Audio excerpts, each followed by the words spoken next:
The methane spewing up from the sabotaged gas pipelines on the Baltic Sea floor are the most accurate analog for the gaseous nonsense spewing from the bloviating gasbags of the collective West. Ever more shrill with every new development, they're left to fart out their noxious lies to poison the atmosphere, accumulating like the carbon greenhouse effect of their vaunted echo chamber. Even if we can't smell them, their lies are literally killing us, first slowly and finally with a great cataclysmic implosion. We're now told that the Russians, having spent billions of dollars to build these massive projects against enormous technical odds and political opposition, are themselves the ones to blame for having blown them up. In this bizarro world of Western lies, it is nearly impossible to gain a foothold against the ridiculous narrative our overlords have constructed for the consumption of the peons. Every step, every stone crumbles under the weight of truth. Black is white, night is day, down is up. The creators of this madness laugh at the Pavlovian success of the system of control they use to control their populations. The gasbags lies are everywhere, minus the whiff of the added chemical that makes it identifiable to guard against accidental explosions. Brushing past the newsstand, I get a peek at one particularly hilarious headline. Reuters, AP, NYT, UPI, AFP. Who cares? Everyone is already on board. Ukraine reclaims more territory as Russia's hopes fade. WTF is the only response that comes to mind, even though a texting shorthand isn't exactly standard interview language. In the real world, the news is that 4 regions of the battered eastern Ukraine have been pounded by their own government artillery for over 8 years and have finally rejoined Russia, whose annexation was cemented yesterday by the State Duma. Earth-shattering, mind-bending, geopolitical, tectonic, plate-shifting news being digested by the rest of the world. In the West, Ukraine reclaims territory. There can be no engagement with such insanity, and I fear there is little hope for any diplomatic or non-military way out.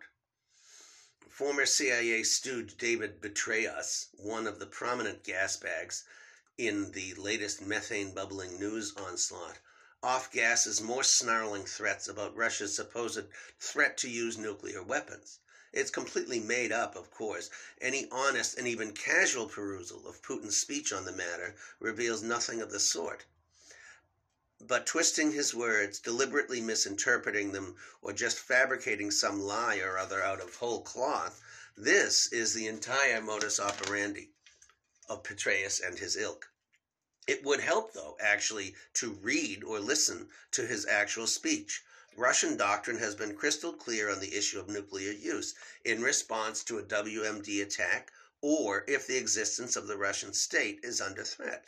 The U.S. policy has been fuzzy and deliberately vague, the better to threaten you with, my dear, since Oppenheimer's first success. Having dropped 2 devices on non-military targets, the U.S. and its Western vassals are on thin ice when lecturing others about their use. But these are old truths, ingrained in the world's collective memory for decades. Ditto with the rest of Putin's scathing litany. Maybe this is what actually frightens and enrages his Western would-be assassins. Projection is a terrible thing. Putin carefully and systematically ran down a list of the West's crimes against humanity, from slavery to colonialism to imperialism to chemical and biological attacks to the destruction and invasion of country after country. It's a long list. Holy shit, they might have thought. What if someone like Putin, or enter Hitler du jour here, managed to do a mere fraction of the stuff to us that we have done to them for half a millennium? Outrageous. And of course, threatening the existence of the Russian state is precisely what the U.S. and the various poodle-stand statelets it controls have envisioned for a very long time. They can blather on about how the Russians are hysterical reacting, calling it unhinged, crazy, etc. They might even believe it. Or they might just be lying, who knows? Their lips are moving, after all. Even dissident Russians, missing the mark by a wide margin, think Putin exaggerates the threat. Which is all well and good, except that it already happened. Not only is the Western wet dream cemented in the white papers of a dozen don't think tanks of how Russia is to be segmented and its wealth plundered, this is what the Western elites did in 1993, propping Yeltsin's sorry ass up on a tank like some sort of drunken sock puppet before raiding the coffers and riches of the state and its resources. It is somewhat ironic that this debate should be taking place on October 3rd and 4th, the anniversary of the October massacre that solidified this existential threat and marked the beginning of the Western conquest. Unwritten or ignored history, complete with a Pinochet-style secret mass killing in a stadium riddled with bullet holes. The conservative and orthodox-leaning Putin, no communist he, is nonetheless acutely aware of this history. As far as the rest of the litany, well, it really shouldn't need to be said that it is laughable for the West to wag its bloody finger at anyone. Are they alone in these crimes against humanity? Of course not. But anyone with a brain can see how ludicrous it is that the likes of Stinkin' Thinkin' Blinken, or worse, the British monarchy, can lecture Russia or China or Iran, Venezuela, Cuba, Syria, or anyone for that matter, on values and human rights. It is simply a joke. And most of the world, perhaps 80 to 90%, sees right through it. A few things are clear. For starters, these regions will never again be under the control of anyone but Russia, ever. Secondly, there is absolutely no chance of going backwards. The world stage is changed forever. Russia, China with it, along with the rest of the despised and the damned, according to Western values, will simply never again bow to the dictates of the U.S. and the collective West.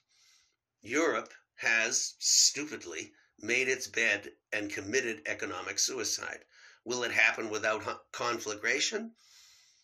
This is up to the West. We can only take a deep breath and hope that sanity might somehow prevail.